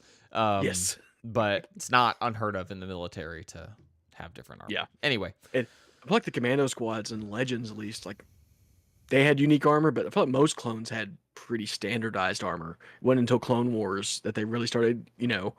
Most clones had some personalization of their armor. Yeah, I would agree with that. I just think there are so many variants of clones in Legends too, but Mm. they're like Or standard. you'd have a legion, and they'd like oh, the 501st, they have blue stripes, and that was the only thing. That's one of those things where I kind of wish Vetmatic was here in chat right now, because I feel like he's one of those people who knows a lot about clones and different clone, like, some people know so much about different clone legions and clone colors and all this stuff, and I'm just like, is this legitimate canon that you're pulling from somewhere? That's not The thing is, there's a lot of confrontational. information out there and different stuff. And see, that's what I'm wondering. It's like, where does all Yeah. of that come from? Where does all this live? Because I've never run across most of it. Or people will post like in the EU subreddit like a picture of a clone, and I'm like, who is that? What? I'm like, who is this person? And people are like, yeah, like 300 upvotes. Like, yeah, this is great. I'm like, I've never seen this clone. I've never seen this clone in my life. I don't know. It's definitely a place where my knowledge is still lacking pretty hardcore. Yeah. A lot of people very into the clone stuff. Yeah. Like you said, specifically like all the Legion stuff. It's like, man, there's too much of it. You can't keep up with it. I need my small squads that I can just know all their names. Yeah, I just know them. I know them all. Yeah. All right. Speaking of our squads, now we go to Syntax 2. Catch up with Darman and Niner. And thankfully, they're both okay. Okay. Thankfully. I mean, that is Darman good is, objectively. like, as you mentioned, Darman is very much like compartmentalizing, like the other him is the one that suffered all this loss. He is just focused on just doing his day-to-day things as necessary, fulfilling his mission, his orders, whatever. Just can't think about it, can't talk about it. Nope. And Niner's like, hey, if you need to talk, I can talk. I mean, I don't know about the rest of these guys that are here, but yeah. We're cool at least, right? And Niner is walking. He's got some kind of like cybernetic, but he's healing. Yeah, he's healing. It's gonna be fine. So it's like that's a weight lifted. It is knowing that Niner's fine, and we don't have to do the. Well, I think it's nice too that she didn't just do the Phi thing again, and it's like it wouldn't be that interesting. The stakes have risen so much higher, than just that by this point that it just would have felt a little lazy. So I'm glad that Niner's just okay. He's okay. He's recovering. He's not like 100% yet, but he's gonna get there. It's fine, and he's extremely grateful to Darman, but also like I don't know why he stayed, but grateful that I'm not here by myself. Yeah, because that would be worse. And like you assume that maybe he would have been fixed up anyway, but you never know if Darman was the one that pushed that through or. Yeah, and that's it's hard to know. It is hard to know, especially because they don't touch on it at all. It's just he's just getting better, and that's it. Yeah, we kind of just jump to it. It's like, okay, yeah. And Darman is just hanging on to the fact that hey, they're gonna come for us. They won't leave us. Yeah, he knows. Like he knows. 100%. It's like it may take some time, but they're gonna come for us. And after that, I can deal with everything. Yeah. So. He's surviving, maybe not the most like mentally healthy position to be in, but what do you do? It's okay for now. What do you do? Yeah. And then elsewhere in the barracks, we have Delta Squad, Scorch, and still simmering, stewing on what happened with Sev. Still not happy about the situation, and him and Boss are talking about, it's like, hey, why are Niner and Darman still here? Yeah. So like, of all the ones that were gonna leave, we were sure they were gonna leave. But apparently Boss talked to Darman, and he said he couldn't leave without Niner, and that just and chills them both. You can tell it affects them both. Yeah, because even Scorch says something like he could tell how Niner or how Boss felt about that, like the way his voice, sounds. It's like, oh no. And Boss is like the super stoic, like not affected by anything, but him is like, oh no. Yeah, we shouldn't have left him. He's shook up by this. Yeah. God. Whew. So, Omega and Delta still exist. Yeah. Imperial, and they're with the 501st for some reason right now. Yeah. which tracks with what we know the next book is called. So yeah, I mean, and the only one of them that has died or is not accounted for is Sev. Yeah, they're Sev's all missing, and unfortunately, we're just not going to find out any more about that. Nope, he's done. That's out of the book hands, unfortunately. So yeah, can't really blame that on anybody. Final chapter, 27. Our quote is just from a widow of a Republic officer that couldn't really come to terms with accepting that their husband was dead until they saw the memorial. Yeah. Just kind of tying into the memorial thing that Cal's been thinking about. So Cal, Phi, and Cad are back in Keldaby, just kind of getting some supplies, some stuff that needed to be getting. And of course, while they're there, they find out that Shiza has accepted the Mandalore position. Accepted because he signed his offer letter. Because whenever they were talking earlier, he's like, "Hey, if I think anything feels fishy about this whole Imperial thing, then I'll step up and do it because we need somebody." So he's like, well, apparently he smelled something fishy immediately with the Imperial stuff. So, yeah. And of course, while they're in the city, they see Imperial ships flying over because they're already setting up their garrison. So that's fun. It's a fun note to leave on. I did not think things would be moving that quickly. Yeah. Empire, man, they're not shy about just moving in, doing their stuff. No, Palpatine's got this whole new fleet and army to use. He's got to use them, He could not, actually. You would hope he would not, but one would hope. But knowing Palpatine, he's not one to not utilize his resources. No, it's kind of his whole MO. He's good at planning. Yeah, then we get that's it, right? That's it. It ends there.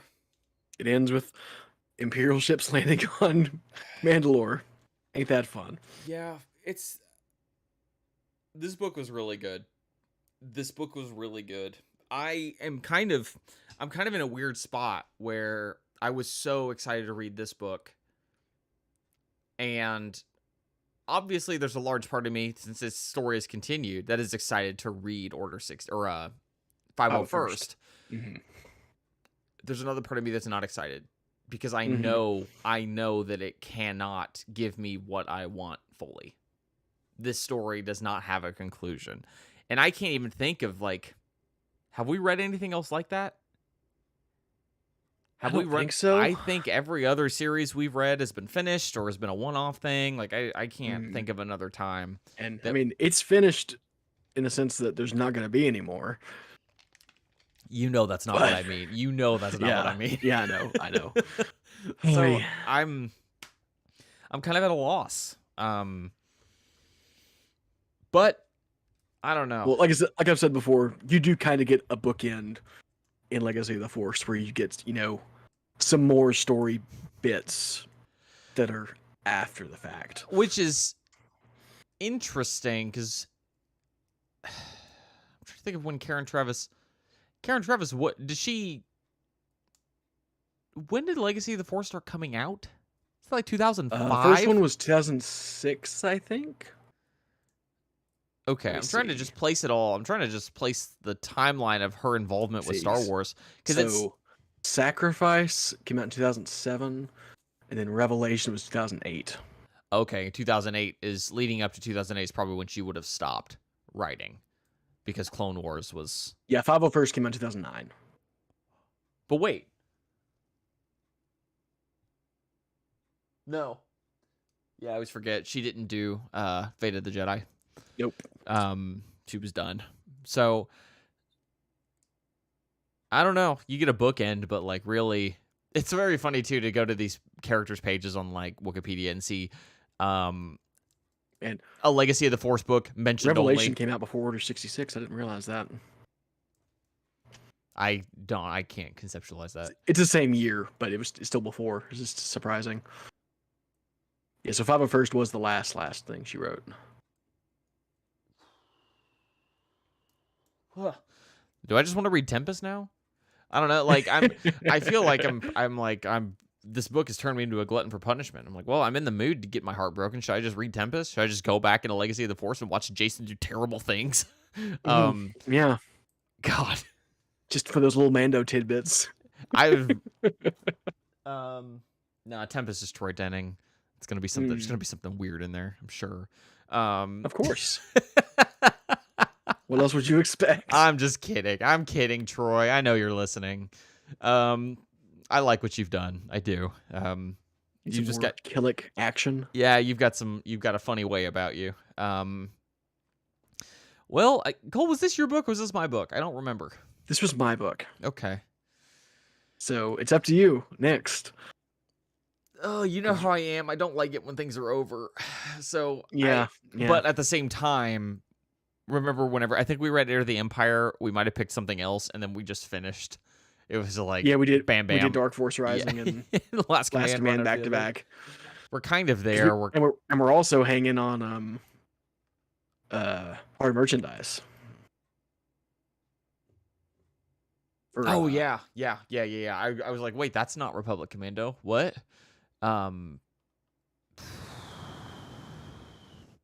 Who knows? Maybe I'll just start another series though. I refuse to let things end. You know, and so I'm basically forcing Cole to pick book. Like I'm getting 2 picks in the row because it's like, well, I want to read 501st, but if I don't pick it, Cole will. So I should read something else so that Cole will pick 501st. No, I would not manipulate you that way. I also wouldn't. Cruelty. We dedicate so much time to each of these books, like literal months in some cases.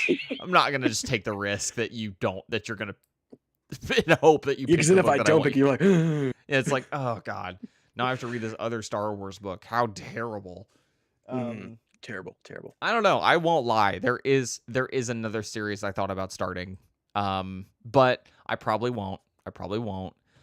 If I don't pick 501st, it's likely to be. If I don't pick something from a series we're already reading, it's likely to be something standalone.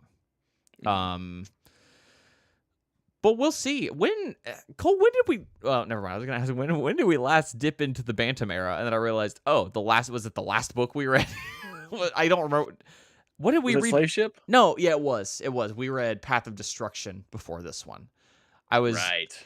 The reason, and I was actually. Oh, right. So we're in the middle of 3 different series right now. Oh yeah, I forgot because I did start another series, didn't I? I can't start another one because I picked Path of Destruction. Hunter Wars, and Darth Bane, and Republic Commando. I mean, I guess we did technically round off Republic Commando just now. We did. We're starting Imperial Commando. Yeah, we're about to start. If I pick 501st, technically Imperial Commando is just a standalone book, you know. I don't know. I will, since I'm not doing it, I'll tell you. I was thinking about picking Rogue Squadron. I'm always every time I think about picking Rogue Squadron. It's always on the edge of mine too. Because you know, I want to get to those Wraith books.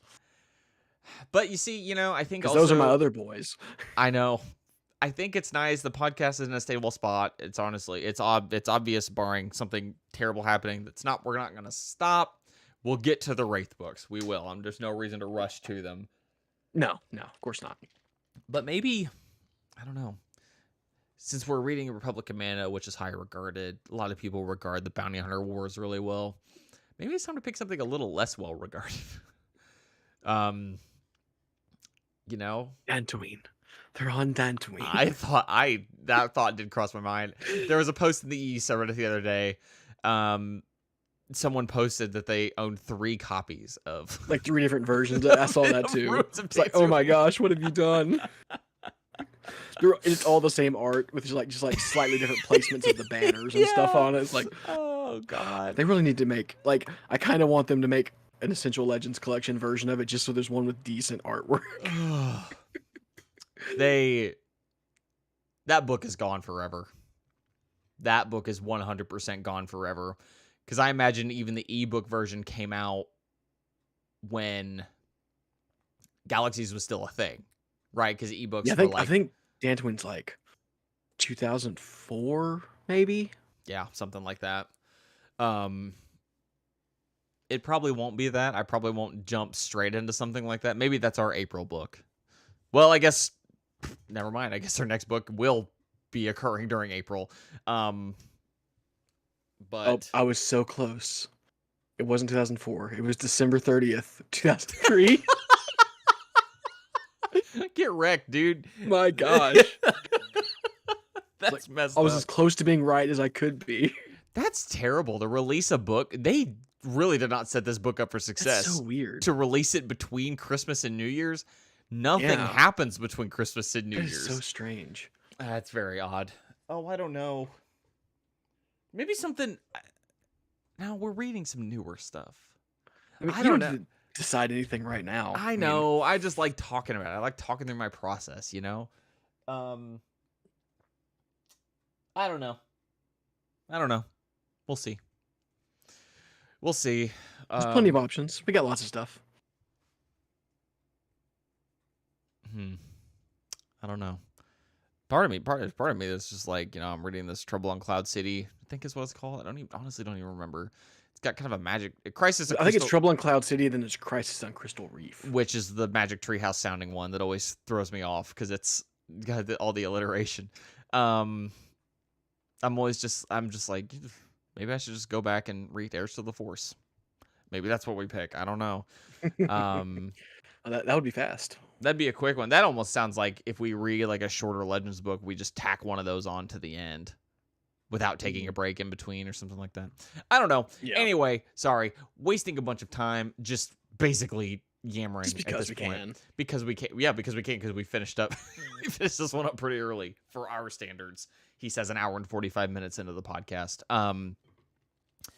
So Order 66, I hope you're not all as broken as I feel. But still, just very good book. These books have just only escalated in quality. I will say, I think how I felt whenever I first read this. Yeah, back in the day. My gosh. I will say I do still think True Colors is my favorite to this point, but I think it's because of the weight of expectation that Order 66 had on it. I don't think it's a flaw with the book necessarily, you know? Right. That's fair. Whereas just like I spent so much of the book, if something mundane was happening, I felt myself kind of rushing through those parts because I wanted to get to the parts where the important things were happening, the things that I, you know, with the character, the bigger, more impactful things were happening. So that could be on me, and maybe now that I know what happens, maybe when I revisit the book in the future, I'll feel differently. But we'll see. I don't know. I guarantee you'll probably enjoy Hard Contact more on the second reading, just because. Sure. I said revisiting it made me want to get Hard Contact and read that right away. Just seeing all the threads being set up, it's like, oh no. Yeah, and it's hard too but things are still good there. I know what happens, and like I don't know about you, I love it when I know something's gonna happen. When I know, like that's. I mean, I think I really here do. It comes. Here it comes. I think that's real. I think that's why I do, and that's why I just watch so much of the same stuff over and over again, because I love knowing what's gonna happen. Anyway. I don't know. Thanks everyone for joining us through on this terrible, terrible journey through. I'll say through Republic Commando, since Imperial Commando starts with 501st. Until then, we'll be, you know, probably have a brief hiatus here, a couple weeks off. But you know, we had some issues getting this book finished, so probably won't take too long of a break. We'll see how our schedules line up. Until then, Cole, where can people find you floating around on the internet out there? I'm at Mando Wraith as usual, and I'm on Skyhoppers whenever we can pull that together. I'm currently covering Bad Batch and Mandalorian because those are both coming out right now. Because Star Wars is just feeding us so much content. At the moment. that was funny. I was just like, well, you know, hopefully Bad Batch won't be as good this week, so we can spend more time talking about Mandalorian. And it's like, nope, just get two full-ass discussions of both TV shows that came out. And I know I said it last week, and it was wrong, but I think this week is the Crosshair episode. Oh, yeah. Really set me up for some confusion there. But I don't know. And I've also heard that this Mandalorian episode is better than the first one, because I think the screeners got sent out 2 episodes. Okay. Well... From what I've heard, I'm very interested to see what they do. See, that's what I mean. Like, I hate it that you are not spoiler averse, because you always know more than I do. Even if it's just rumors, you always know more than I do. How many rumors? It's a blessing and a curse. I was gonna say I don't want too much information, but I do want to know how deep do your rumors go? Do you have rumors for the whole trajectory of the series, the season? Have you seen anything like that? Because there are screeners that went out. That stuff is out there. The screeners were just the first 2 episodes. Okay, so that stuff. There were definitely like been rumors over the past months with this filming and stuff. Knowing some things. There's some rumors about things that seem to be panning out. Yeah, based on the way the first episode went. But I would not dare to pollute your mind with stuff. No, I don't want to hear. I just want to know if you've heard things. It's not like super specific. Okay. I know some specific stuff about next week. But okay. And you're going to keep that to yourself? Not really. You're going to keep that next week's stuff to yourself. I mean, one of my old roommates, whenever I was living with him, whenever the Force Awakens and Last Jedi were coming out, he refused to watch the trailers for the movies. Which is hard. So I couldn't talk to him about any of it. That first Force Awakens trailer was so good. Do you remember that? Oh, we were filled with so much optimism and hope when that first Force Awakens trailer came out. And then retained it because we love the sequel trilogy.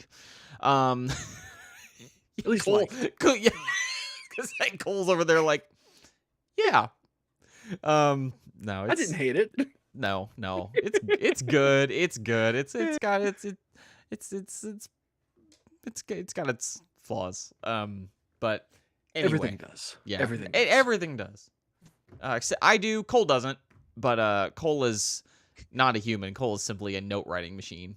You're like an AI. Well, we've already talked about this. You're an AI. We've covered this elsewhere. It's true. Yeah. I mean, I posted my baby pictures in chat, and y'all are like, see, he was born at 25. Even though I clearly look very young in a lot of these pictures. But what's funny is I don't know. I guess most people are very clearly recognizable as themselves. But anyway, this podcast is on Twitter at Obroa-Skai Pod. And on YouTube, you can find us over there too. And those are both the places to find out when we're going live, when we're streaming, when a new episode goes up. It's all there. And actually, if you're waiting on an episode and we've recorded it, you can find it on YouTube because I don't do anything with those streams. They're all just up there. So if you're just like, dang, I wonder if there's an episode this week and Ben just hasn't put it out yet, go check our YouTube. Subscribe. You'll get the update whenever the live stream happens, and you'll get the update when the video's processed and ready to go. And boom, ready-made podcast episode. Check out Skyhoppers too if you have the time. We got things back on track over there. I'll say I feel like I'm feeling good about our release schedule now. Yep. That said, we won't have an episode this week, but we'll. I realized halfway through this one, I'm like, there's not enough here to make an episode of Skyhoppers because we just talked about, Anyway, but I mean, we're planning on recording on Wednesday, right? No, I don't think we were. Are we? I don't know. I legitimately don't know. I feel like we should. I'll have to look at the calendar. We'll see. Oh, you're right. We will. Yeah, there's no reason to not, even if it unimportant. Yeah. Unimportant. Anyway, I'm gonna shut up. Sausage getting made. The sausage is getting made.